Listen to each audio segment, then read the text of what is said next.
think you have to work off your instincts and particularly off your energy, off how you feel it excites you. And sometimes you also have to make it quite personal. Like sometimes I think, like, and this is wrong, okay? I think, that'll impress them, you know? and that desire to impress is, you know, one of the things I work with. Or provoke, or whatever it is, but provoke or impress is probably not the best motivation. So it's got to be like, I'd say 1 gauge deeper, you know? That this is, oh, I'm feeling myself interested, like my life is interested in this, because I don't know the answers. And, you know, oh yeah, I am really interested in, you know, like, for the second series, we tried to think, well, what do we think about all the time? Okay, we think about our kids, you know, we worry about our kids. We think about death, we think about love, you know. So these are the things that we want to put in our story so that we're interested in it, you know, within the series.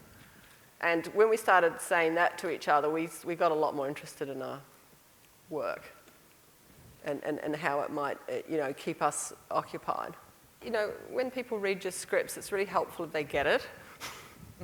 I mean, I don't think if they don't get it, it's probably not, you know, they probably don't want to do it anyway, so hopefully that sorts out lots of people. Yeah. But the way we chose, like, our co-director, Garth, was, we saw some stuff with Garth, and he's like a, you know, astonishing commercials director and, like, world-class, and a lot of his feature productions had fallen through, and he'd made some short films, which were pretty good too.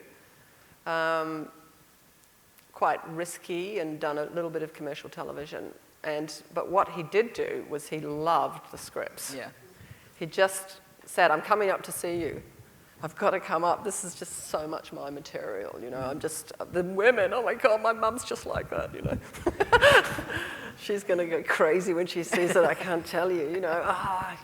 And, you know, he came and he just showed us so much love and enthusiasm. And, I mean, you know, and like, I said, well, what do you want to do? He says, I'll do what you tell me to do. You know, he wasn't going like, well, I want to choose my favourite, you know, episode, and then I'll only do these bits. You know, he was like, I'll do whatever you want. Whatever parts of it, however you want to do it, I'll do it. And, you know, in the end, we just divided it up mostly, and we shared a few things, and, you know, he was having a baby at the time as well, so sometimes I had to shoot stuff for him. But it was like having a, you know, brother, and it was really fun. And, you know, there was only one way for it to work, and that was that he was going to be great. And I was going to trust him, you know, because I didn't have time to, you know, teach him or, you know, in fact, I learned a lot from him. He was much more used to doing 2-camera coverage than I was, and stunts. Yeah, stunts. He was brilliant with all that. And, you know, we also held some of the rehearsals together, which was really funny, good fun. And he always had, you know, like with the Lake Top guys, we had a special workshop where the guys came and he was going to be in charge of that, and I was going to be in charge of the ladies, the women's camp. But we both visited each other's workshops. And, you know, I remember Garth with his guy workshop and talking to Jay Ryan and Chapman and saying, well, you guys, you know, you're like really tough guys, and, you know, you've got to be able to like kill a sheep and, you know, everything. And they were going, oh, yeah, that's right. He says, well, so I've organised that for you. You know, there's a farmer who's got to kill a sheep for a dog, and so, you know, you're going to go over there and help him. And they were like, oh, okay.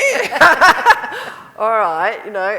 Okay, and then they went off and they did it. I think they just shot it. I don't think they actually cut the throat of the sheep. But I think they did. It was an exciting provocation and a really helpful thing for them to do, which I don't think I'd have had the guts to ask them to do. And now I'm just going to pretend I'm Garth when I've got something like that.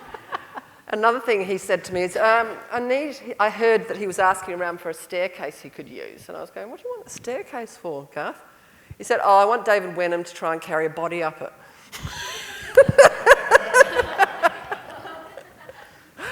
You know, he had the most kooky, fabulous ideas for how to rehearse people and how to give them some visceral, real experience of what their character was up to. It was very spontaneous.